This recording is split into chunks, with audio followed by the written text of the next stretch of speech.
Chers amis, bonjour. Depuis longtemps, je ne vous ai pas fait des vidéos. Comme vous le savez, ça demande beaucoup de travail, beaucoup de concentration, la recherche des documents. Cependant, j'ai tellement d'informations à vous passer que le montage vidéo, comme vous le savez, ça prend énormément de temps. Mais l'essentiel, c'est que vraiment que vous puissiez mettre en pratique cette connaissance. Cette connaissance. Ok, donc dans cette vidéo, il y a plusieurs sections que je fais plusieurs nuits successivement. Et ce n'est pas grave, je vous salue à chaque section. Ok, merci à tous les abonnés, merci et à bientôt. Chers amis, bonjour. Je suis extrêmement content de vous retrouver après presque un mois d'absence et j'ai été vraiment étonné de voir le nombre d'abonnés qui vraiment ont passé de 300, de 30 à 300. C'est vraiment, j'en suis ravi et je me sens responsable de vous. Mon but, comme vous le savez, c'est de vous d'éveiller les consciences, de vous transmettre mon expérience. Je n'apporte pas une religion nouvelle, je n'appartiens pas à des sectes. Vous savez, dans le temps, les médecins étaient des philosophes, des physiciens, des chimistes, des naturopathes, des physiciens. Ils englobaient toute la connaissance. Cependant, de nos jours, c'est tellement vaste, la connaissance est devenue tellement vaste que une seule personne ne peut pas vraiment assembler tout cela. Je laisse défiler en même temps que je parle, je laisse défiler des images. Ces images vont être la base de la physiologie de la vidéo que je vous propose ce soir. Excusez-moi, il est tard, il est déjà minuit passé, avec toute la fatigue de la journée. J'ai tout de même la passion de vous faire des montages vidéo. Comme vous le savez, je suis un artiste, ce n'est pas des logiciels vraiment très pro. Vous savez, donner un plat de lentilles à quelqu'un qui a faim, qu'est-ce qu'il va en faire? Il va vous la jeter dans la figure. Ou donner des diamants à des pourceaux, qu'est-ce qu'ils vont en faire? Donc mon but, c'est de développer et d'éveiller les consciences. Car, chers amis, nous sommes faits de conscience. Une lumière consciente, une lumière qui aspire à la connaissance et une lumière qui veut devenir autoconsciente, car à la base,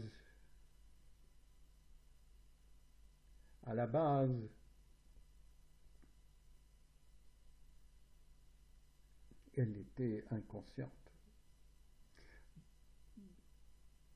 Il est difficile de vous illustrer tout cela, mais avec ces images, avec les conférences que j'ai faites petit à petit, vous allez développer votre intuition, votre imagination. Et surtout, mon but, je le répète souvent, c'est de développer la réflexion, de développer le discernement d'aujourd'hui, de nos jours. Vraiment, on a perdu tout cela.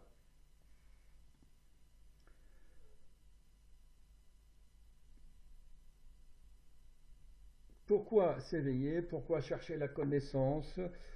Car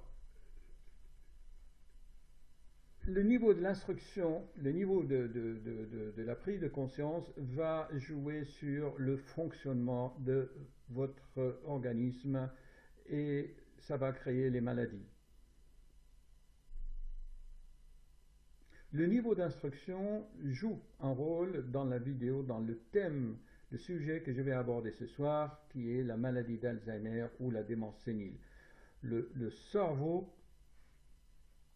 si vous voulez, a besoin d'un certain niveau de connaissance, d'instruction, pour quand même vivre dans ce monde et faire plus d'expériences enrichissantes.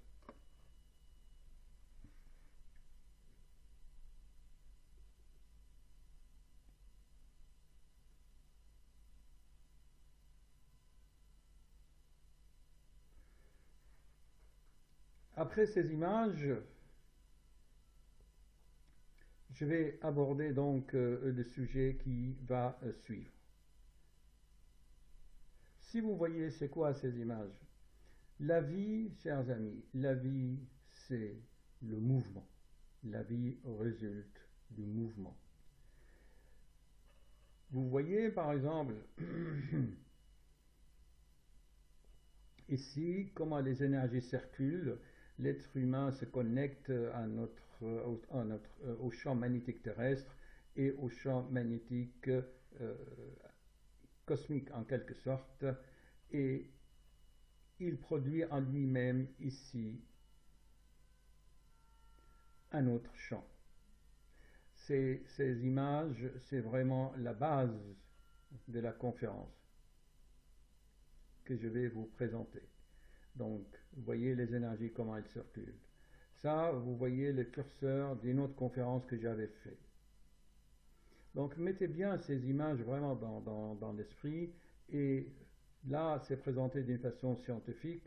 On vous présente les sphères de ce champ électromagnétique qui émane de ce germe ici que j'appelle souvent dans mes conférences le noyau magnétique, ou il y en a qui l'appellent l'étincelle divine. Dieu n'est pas dans l'homme, c'est pas possible. Hein. Dieu est dans son royaume. Et ici, dans mes conférences, j'évite vraiment d'aborder ces notions de religieux. En fait, je suis un scientifique et j'essaie de vous expliquer tout cela sur le point de vue scientifique. Là, ici, on voit, si vous voulez, le même champ magnétique, mais cette fois-ci coloré par l'artiste. Il y en a qui les appellent les chakras. Bien, donc je vais mettre ça ici plutôt. Voilà. Donc, pourquoi la connaissance? Pourquoi la prise de conscience? Pour acquérir une certaine sagesse, pour ne pas vraiment se moquer des gens. Quand je dis, par exemple, à certains patients, là je vais élargir un peu l'écran, et quand je leur dis, écoutez, regardez là, hop, vous voyez là, vous voyez la posture, la mâchoire, les deux forces régulent vraiment la charpente de l'être humain. Quand je dis à un patient, écoutez, c'est votre mâchoire qui vous cause des problèmes, mais dit, vous êtes cardiologue, vous n'êtes pas dentiste, c'est quoi ça? C'est l'ignorance. C'est l'ignorance de quand quelqu'un vous donne une vérité, vous explique quelque chose, le patient s'est moqué carrément. Hein. Au fond de moi-même, je me suis dit, pauvre ignorant. Voici un autre ouvrage, vous voyez, où, c'est comme ça peut-être.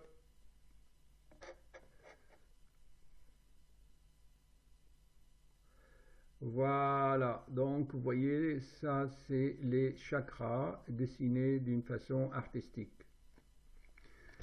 Voilà, chers amis, méditez sur ces images et je vais continuer la conférence après cette introduction artistique.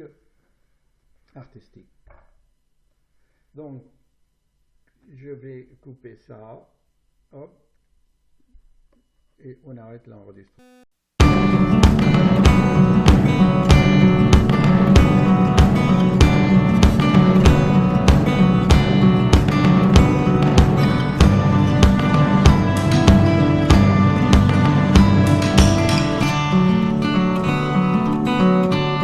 On m'a demandé de sourire quand je fais mes vidéos. Bon, je vous salue à tous. Je tiens absolument à vous remercier. Cela m'encourage, puisque en un mois, j'ai vu le nombre d'abonnés qui monte de 30 à 300. Je suis à 300 abonnés. Et je regarde mes statistiques pour les quelques visionnages, quelques centaines de visionnages, je n'aspire pas vraiment à des millions, c'est que les vidéos sont regardées en Inde par des gens qui parlent français, au fond de l'Afrique, en Amérique, en Suisse, en Suède, en Russie, en Allemagne. C'est là vraiment, ça m'encourage à continuer. Cela fait presque un mois que j'étais vraiment débordé, mais à la demande de mes abonnés, même ici dans la ville d'Anthony, alors docteur, quand est-ce que vous allez nous refaire une vidéo intéressante? Eh bien, vous savez, ça me donne une responsabilité de voir qu'il y a des internautes qui sont abonnés à ma chaîne. Au début, je voulais juste faire connaître le message de Graal d'Abderrachim par les quelques conférences. Je vois que les gens s'intéressent de plus en plus dans cette vie que nous menons. On a, chers amis, on a créé une société de consommation. On s'est rendu nous-mêmes dépendants. On est dépendant de la voiture. On est en train de polluer l'atmosphère, l'air que nous respirons. Vous voyez ici, là, on est fin décembre et la pollution à Paris vient à peine de s'améliorer. On est en train de polluer. On s'est empêtré dans un système de fonctionnement guidé, bien sûr, ordonné par les banquiers, par les financiers, et qui donne des ordres aux États. En fait, les banquiers et les finances utilisent les États pour aboutir à leur fin. Ils délocalisent, ils licencient, tout cela pour augmenter le prix, les dividendes et distribuer aux actionnaires les gains. J'espère que des gens qui aspirent à la réflexion, une fois qu'on aura atteint une masse critique, les choses vont s'inverser.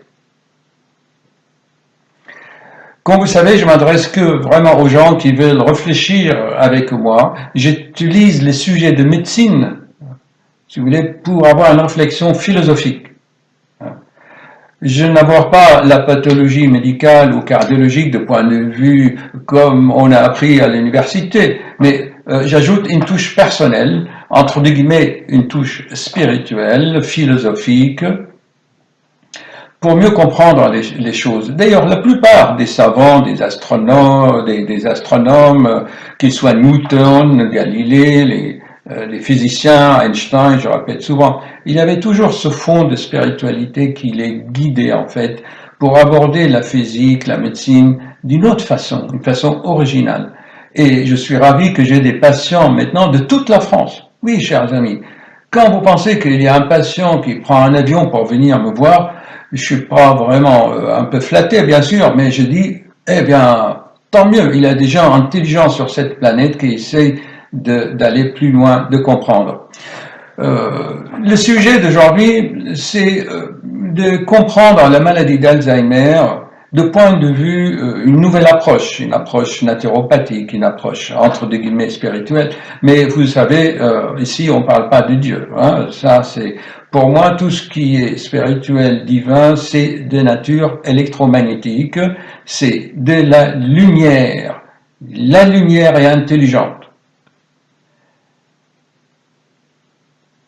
Einstein, c'était sa passion d'aller chercher la nature de la lumière. Il a eu le prix Nobel pour avoir découvert les photons, la cellule photoélectrique. Comment on peut aborder, chers amis, la maladie d'Alzheimer ou tout simplement la démence sénile? Ah, attention, de nos jours, elle n'est plus sénile parce que nous allons voir que ça peut même toucher les jeunes. Alors, chers amis, les jeunes, si vous avez des grands-pères, des grands-parents qui commencent un peu les troubles, cela peut vous aider.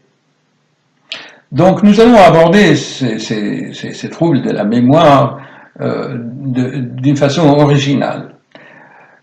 D'abord, de nos jours, les gens sont stressés, ils sont affolés. Dès que quelqu'un a des troubles de la mémoire, eh bien, il dit, ça y est, j'ai l'Alzheimer. C'est la démence qui commence. En fait, il y a quelques tests, quelques signes qui orientent quand même. Les troubles de la mémoire ou la maladie d'Alzheimer n'arrivent pas comme ça. Il y a ce qu'on appelle des facteurs qui prédisposent. Pourquoi est-ce qu'un cardiologue, j'en parle? Puisque je viens de lire dans le journal aujourd'hui, vous voyez, je ne sais pas si on le voit, hein. Voilà, je vous le mets. Donc, une maladie d'Alzheimer du cœur.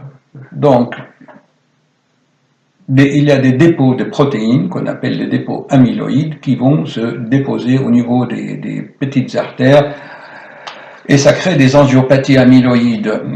Il semblerait que c'est le même dépôt aussi au niveau du cerveau. Mais les troubles de la mémoire, la démence n'arrive pas comme ça. Il y a un terrain. Il y a un terrain. Alors, je vais vous résumer les facteurs de risque, on les appelle. Prenons par exemple quelqu'un qui fait de l'hypertension depuis des années. Eh bien, dans la maladie d'Alzheimer, eh bien, presque un patient sur 5 environ a déjà fait de l'hypertension. Le cerveau, comme je l'ai déjà expliqué dans mes vidéos, le cerveau fonctionne à basse pression. Dès qu'on fait des poussées tensionnelles, on crée des micro-anévrismes dans le cerveau et le fonctionnement est perturbé. Donc, les gens qui font de l'hypertension et ils ont des troubles de la mémoire, ça, il faut faire attention. Il y a bien sûr le niveau d'instruction. Souvent, on a remarqué que les gens, je m'excuse, pas très instruits, ils commencent à avoir cette maladie. Il y a d'autres facteurs, surtout actuellement chez les jeunes, c'est les drogues. Les drogues, chers amis. Je vois même des jeunes qui ont fumé toutes sortes. C'est notamment le cannabis, le THC. Actuellement, le THC est tellement concentré dans le hashish, dans le shit, que ça fait des dégâts. Moi, je le vois dans mon cabinet, comme je l'ai déjà expliqué dans beaucoup de vidéos. Et il y a bien sûr la sédentarité. La sédentarité, je l'ai souvent aussi expliqué dans mes vidéos, le manque de sport. Les sports, c'est bon pour le cœur, c'est bon pour tout, le sport. Et puis, il y a aussi la dépression, les gens un peu déprimés, qui ont perdu le sens de la vie, sans but, c'est le vide existentiel. Qu'est-ce que je fais, docteur? J'ai 80 ans, c'est une honte de vieillir. Quel est le but de ma vie? Je vous ferai une conférence sur la vieillesse et l'évolution spirituelle. En fait, vous allez voir, c'est passionnant. Mais les gens me disent, docteur, faites-moi la piqûre, j'ai 80 ans, à quoi bon vivre? Donc, ils dépriment comme ça, ils ne trouvent plus intérêt là. Et puis, il y en a qui disent, c'est la génétique. Mais non, actuellement, il y a l'épigénétique, comme je l'ai expliqué, et les facteurs vraiment aggravants, c'est surtout la pollution et toutes sortes d'intoxications, et surtout pas la pollution seulement de l'atmosphère, la pollution dans la pensée, chers amis, dans la pensée, les politiques, la publicité, la télévision, les médias qui vous racontent, il faut avoir l'esprit vraiment critique. On a perdu le discernement, et on ne sait plus à quoi se fier. À mon sens, l'humanité peut changer une fois que le cerveau a fait sa mutation, et le retour aux valeurs vraiment anciennes.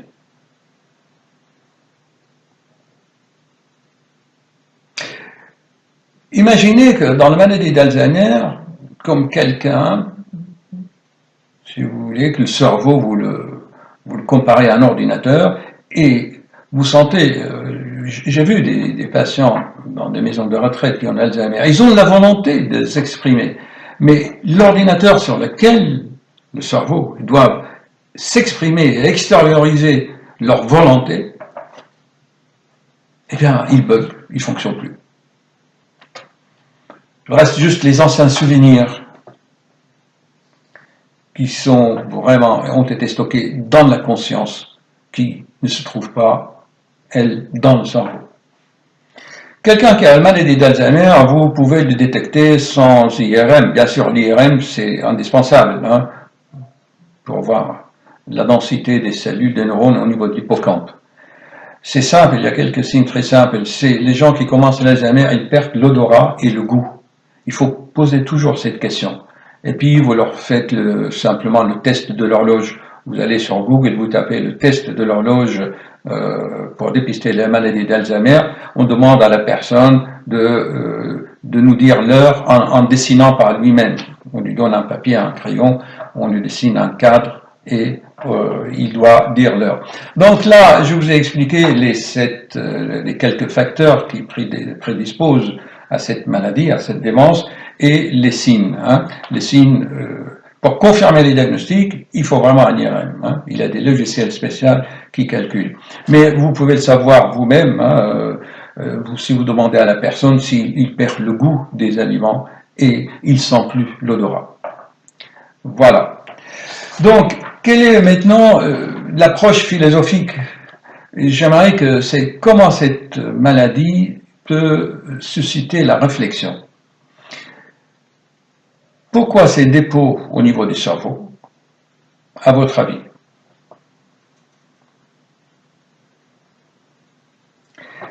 Je vais vous repasser les vidéos là, et vous allez voir que la base de fonctionnement de l'être humain a été donnée dans le message de Graal d'Abdorjin. Il est souvent expliqué dans de nombreuses conférences que le cerveau, qui est un instrument à la disposition de notre esprit, doit recevoir des ondes énergétiques, électromagnétiques, qui viennent de plexus solaire, qui vont l'alimenter, qui vont le tenir en quelque sorte. Vous savez, si vous prenez des protéines, vous les faites traverser dans un champ magnétique, on appelle ça l'électrophorèse, on voit que les protéines se déposent en fonction de leur densité hein, dans ce champ magnétique. Hein. Donc, quand le cerveau ne reçoit plus ces rayonnements venant de plexus solaire, de deuxième cerveau, vous savez qu'on a un deuxième cerveau, eh bien, il s'atrophie et il se déstructure. Ces ondes au niveau de plexus solaire et ça irradie et maintient le cerveau vraiment, ça le tonifie, ça le dynamise en quelque sorte. Millions et des millions, des milliers de millions de personnes qui méditent comme ça, en croyant que la méditation, répéter des mantras, ça va développer le cerveau. En fait, c'est en faisant une activité. Moi, ce que j'aime, c'est vraiment la méditation par la réflexion. Vous réfléchissez à un problème et, en fait, c'est cette concentration qui va calmer le mental et vous allez pouvoir recevoir les ondes, les irradiations qui viennent de plexus solaire. Là, ok. Voilà, donc, qu'est-ce qu'on en tire aujourd'hui de cette vidéo, chers abonnés? Cette approche originale, c'est que la maladie d'Alzheimer, la démence sénile, c'est une épidémie par manque de spiritualité. Pourquoi en France on consomme le plus d'anxiolytiques, d'antidépresseurs et tous ces médicaments psychotropes? Parce que la France a fait de la laïcité une religion contre les autres religions. La laïcité, c'est respecter les autres religions. Chacun fait ce qu'il veut. On ne le combat pas, on le respecte. On ne lui empêche pas de ne pas mettre le kippa ou le foulard. On le respecte. C'est ça la laïcité. Mais malheureusement en France, ça a fait des allures contraires. Donc, la spiritualité, la méditation aide à maintenir le cerveau en activité parce que ça donne un sens à la vie. Il ne faut pas croire comme ça bêtement. Voyez-vous, j'ai beaucoup apprécié Fillon quand il dit que la France va devenir un pays catholique. Il aurait dû peut-être un pays spirituel. Voilà ce que j'aurais aimé. Donc si on réfléchit, l'être humain est conçu, si vous voulez, par cette intelligence cosmique. Il est conçu pour qu'il retrouve cette intelligence au fond de lui-même, parce qu'il en fait partie à la manière de fractal. Vous savez, dans une plaque holographique, l'image de l'hologramme se trouve dans chaque point. Dans chaque point de l'hologramme, il y a toute l'image. Si vraiment vous avez saisi cette notion d'hologramme, le cosmos entier, c'est un hologramme. J'en ai déjà parlé dans d'autres vidéos sur le paradigme holographique. Voilà, si vous voulez, comment on peut... L'être humain ne peut rien inventer ni créer sur cette planète. On fait juste, j'essaie juste de faire des liens, si vous voulez, entre des choses illogiques et des constatations, des vérités disparates, pour essayer de les relier ensemble dans une nouvelle compréhension. Voilà, chers amis, j'espère vous avoir transmis quelque chose. Sachez que dans le message de grade d'Alter, c'est clairement expliqué que le cerveau actuel de l'être humain est en pleine mutation. Je vous avais expliqué que le cervelet va prendre sa place, ok, et que actuellement le noyau magnétique qui se trouve dans le plexus solaire, il est comme ligoté, elle ne peut pas rayonner, d'où la folie de l'être humain actuel, par manque d'empathie. L'empathie, chers amis. Voilà. Au revoir et au plaisir de vous revoir. À bientôt.